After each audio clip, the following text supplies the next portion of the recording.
Pemirsa, terima kasih Anda masih menyaksikan Berita Papua. Dan bagi Anda yang baru bergabung bersama dengan kami, akan kami sajikan kembali 3 berita utama kami hari ini.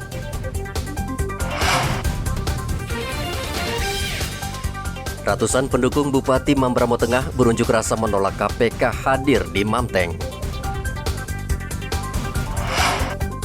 Puluhan kendaraan antri berjam-jam di SPBU Merauke.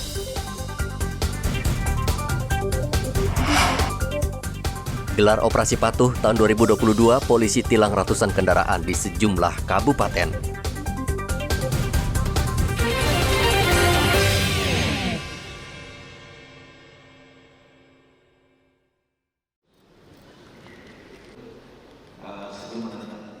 Tiga 13 bupati dan 1 wali kota di Papua Barat beserta kepala suku dan tokoh adat, agama dan masyarakat mendukung penuh pembentukan daerah otonomi baru di tanah Papua.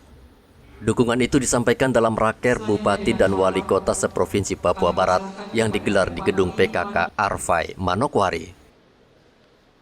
Sebelum menandatangani deklarasi, sejumlah kepala suku besar, adat, pemuda, dan agama menyampaikan alasan mereka mendukung penuh pemerintah pusat membentuk daerah otonomi baru di Papua.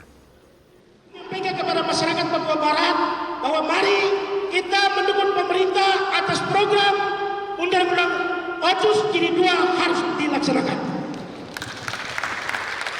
Harus dilaksanakan. Kalau kita tidak mendukung pemerintah, bagaimana rakyat Papua akan maju? Oleh sebab itu, kami minta kepada dukungan semua masyarakat secara full memberikan dukungan kepada pemerintah pusat. Pemerintah pusat kita bersyukur memberikan Otsus Jilid 2 itu menjadi satu berkat anugerah dari Tuhan bagi masyarakat Papua. Kalau hari ini kita bersyukur bahwa orang Papua bisa jadi bupati, bisa jadi gubernur karena pemekaran itu mengisi sehingga orang Papua jadi Tuhan di negerinya sendiri. Dan juga Nusantara yang mendiami negeri ini, yang cari makan di negeri yang saat ini. Pada saat ini saya nyatakan bahwa pembentukan daerah otonomi baru kami siap mendukung dengan sepenuhnya. Kenapa kami mendukung ini? Karena masih ada yang di gunung-gunung, masih ada di lembah, di pulau, di pesisir pantai sana tidak dapat bagian. Untuk itu kami sangat mendukung karena ini dapat memperpendek kendali, mengangkat harkat, martabat, kebodohan, ketertinggalan masyarakat. Untuk itu, daerah otonomi baru yang dibentuk ini kami sangat mendukung.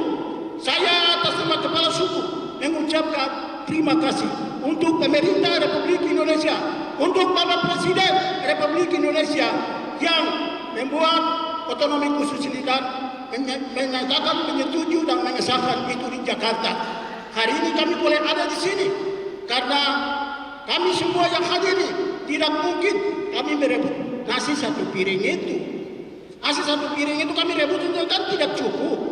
Untuk itu nasi satu piringnya harus dibagi-bagi supaya masing-masing mendapat bagian. Dan ini juga bukan saja provinsi, tapi kabupaten juga distrik-distrik sampai ke desa-desa. Wali kota dan 13 bupati di Papua Barat juga mendukung pemekaran wilayah. Mereka menandatangani deklarasi mendukung DOB dan penyaluran dana Otsus Jilid 2. Mereka menilai pemekaran dapat membuat Papua Barat semakin maju. Bahkan sejumlah bupati mengusulkan penambahan 2 provinsi baru di Papua Barat, yaitu Provinsi Papua Barat Daya dan Provinsi Doberai. Ada usulan juga untuk Taimana Timur, kalau misalnya. Ya. Semuanya kita akomodir untuk kita fasilitasi. Mudah-mudahan Tuhan sayang pemerintah bisa menjawab semuanya. Karena tadi dinyatakan ya oleh perwakilan ya dari tokoh pemuda sampai dengan tokoh-tokoh adat bahwa mereka merasakan betapa pentingnya DOB itu. Karena dengan DOB itu ya kita bisa jadi manusia seperti sekarang. Saya, para bupati, dan para pejabat-pejabat lainnya dan peningkatan kapasitas kita sebagai orang asli Papua itu karena adanya kebijakan yang luar biasa turun dari negara. Masa kepemimpinan Bapak? Kita doa saja, tapi artinya berharap apa yang menjadi aspirasi bawah itu kita kanalisasi, kita salurkan. Kalau nanti itu kan ada banyak faktor ya yang mempengaruhi untuk bagaimana memprioritaskan pembentukan provinsi, kabupaten, dan lain sebagainya. Ya, saya pikir pemerintah akan berikan kebijakan banyak untuk kita di wilayah Papua Barat.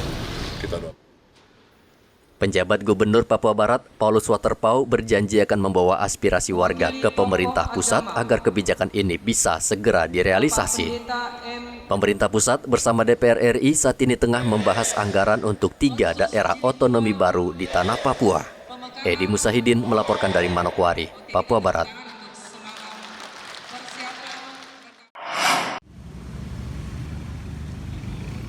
Operasi Patuh Mansinam tahun 2022 dimulai sejak Senin lalu. Ada 9 sasaran penertiban, antara lain beban truk berlebih, kendaraan melawan arus lalu lintas, knalpot bising, tidak menggunakan helm SNI, hingga berkendara sambil menggunakan ponsel atau menenggak minuman keras. Dalam operasi patuh yang digelar di Kabupaten Kaimana, polisi menyita 5 kendaraan bermasalah. Polisi juga membagikan stiker berisi himbauan berlalu lintas dengan baik. Mari mematuhi peraturan berlalu lintas.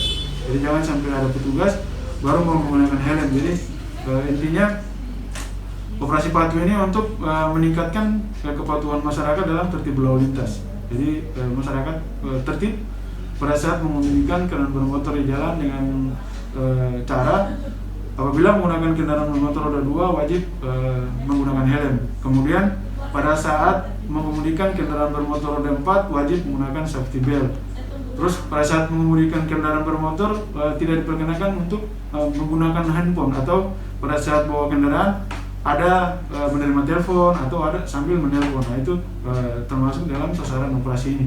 Jadi pada saat pelaksanaan operasi itulah yang kami sasar, yang pada saat bawa kendaraan ada terima telepon ataupun menelpon, itu kami berikan himbauan, atau kalaupun mengulang lagi dengan pelanggar yang sama, solusi terakhir kami lakukan penindakan dengan tindak. Sementara di Mimika, petugas menegur setiap pengendara motor yang tidak membawa surat kelengkapan kendaraan. Dalam operasi ini, petugas menemukan masih banyak pengendara motor yang tidak mematuhi aturan lalu lintas, seperti tidak menggunakan helm, menggunakan knalpot bising, dan lain sebagainya. Pada hari pertama operasi, petugas hanya memberikan teguran. Misalnya bagi yang tidak menggunakan helm, pengendara diperintahkan kembali mengambil helm, baru kemudian motor dikembalikan. Kegiatan hari pertama terkait dalam rangka operasi patuh di jajaran Polres Mimika melaksanakan razia yang berupa teguran terkait para pengendara yang tidak sesuai dengan peraturan perundang-undangan lalu lintas angkutan dan jalan. Jadi sejauh ini kegiatan masih berlanjut dan sudah ada kurang lebih 15 teguran yang kita sampaikan kepada para pengendara untuk segera melengkapi, dimulai dari masih adanya oknum masyarakat yang tidak menggunakan helm dan masih adanya penggunaan knalpot tidak sesuai standar. Operasi patuh juga digelar di Merauke. Pada hari kedua, ratusan pengendara terjaring razia. Sebagian besar pelanggar terjaring karena motor tidak dilengkapi plat nomor kendaraan, tidak dilengkapi kaca spion, dan tidak mengenakan helm. Untuk tilang ini masih menggunakan seperti apa, Bu Kasat? Ya, tetap kita tilang menggunakan belangko, setelah itu kita masukkan ke Briva. Jadi tetap pembayarannya via online. Yang lain ya, tetapi masih manual ya? Manual. Nah, ini sebagian besar pelanggaran dari mana ini? Untuk pelanggaran saat ini kita selektif prioritas yang kelihatan kasat mata, dalam artian kelihatan oleh mata kita melakukan pelanggaran. Jadi tidak semua kita langsung periksa, tetapi yang memang kelihatannya terlihat. Seperti apa itu, Bu Kasat? Contohnya tidak menggunakan helm, tanpa TNKB, terus yang platnya sudah mati, tetap kita ingatkan untuk pembayaran pajak ataupun untuk memperpanjang STNK. Hari kedua pelaksanaan operasi patuh ini bagaimana volume untuk pelanggaran ini? Apa banyak? Gimana Pak Bu Kasat? Tetap kalau ini banyak ya, Tetap banyak. Kemarin juga terlihat kita melaksanakan hari pertama tuh kantor kami penuh. Oleh karena ini kita melaksanakan di lapangan terbuka, untuk tempat parkir juga kita agak sulit. Oleh karena itu kita selektif. Sementara di Sorong, polisi menggelar apel Operasi Patuh Mansinam tahun 2022 digelar di lapangan apel Polres Sorong Kota. Patuh Mansinam 2022 yang dititikberatkan kepada bidang lalu lintas dalam rangka kegiatan YOR 20 di Manokwari dan juga menjelang Hari Bayangkara ke-76. Kegiatan Operasi Patuh Mansinam 2022 akan dilaksanakan dari tanggal 13 Juni sampai dengan 26 Juni tahun 2022. Kegiatan-kegiatan kepolisian dilakukan adalah kegiatan preemptif dan preventif. Menegakkan hukum adalah selective prioritas. Jadi yang diutamakan adalah bagaimana pencegahan agar kita dapat mengurangi angka kecelakaan lalu lintas dan juga memberikan edukasi kepada masyarakat tentang bagaimana pentingnya tertib berlalu lintas agar dalam mengendara atau mengemudi kendaraan di jalan raya masyarakat dapat selamat sampai dengan tujuan. Operasi Patuh Mansinam tahun 2022 diharapkan bisa mendorong warga agar mematuhi peraturan lalu lintas saat berkendara dan tetap menjalankan protokol kesehatan COVID-19. Tim Liputan melaporkan dari Kaimana, Mimika, Merauke, dan Sorong.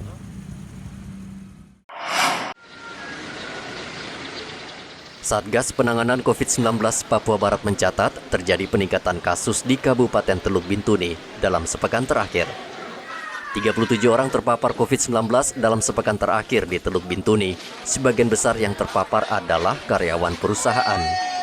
Untuk mengantisipasi lonjakan, setiap hari Satgas COVID-19 Bintuni bekerja sama dengan tenaga kesehatan perusahaan rutin memeriksa karyawannya.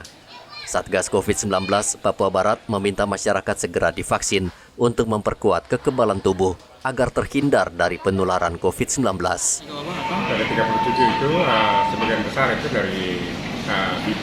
Oh, BP Tangguh. Ya. Jadi dari BP Tangguh ini itu pun terjadi karena memang di sana mereka melakukan pemeriksaan rutin ya.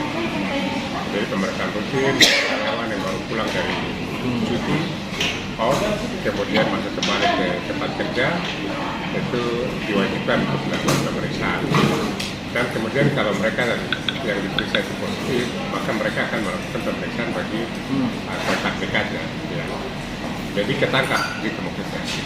Bapak di kabupaten lain sendiri? Itu yang tadi beda antara teman-teman di BP terutama dan kabupaten yang lain. Yang kita perlu pastikan bahwa kalau lihat dari pelajaran itu dari BP terutama, artinya bahwa sebenarnya virus ini masih ada di masyarakat kita, bukan cuma di BP ada di BP. Cuma yang membedakan bahwa mereka rutin melakukan pemeriksaan, sementara kabupaten lain mungkin tidak. Kasus COVID-19 di Papua Barat hingga saat ini ada, meskipun data nasional menunjukkan penularan angka kasus positif menurun drastis. Saat ini varian baru COVID-19 tengah merebak, yakni varian BA4 dan BA5. Pemerintah meminta masyarakat waspada dan mendatangi posko atau klinik vaksinasi agar mendapatkan vaksinasi lanjutan. Edi Musahidin melaporkan dari Manokwari, Papua Barat.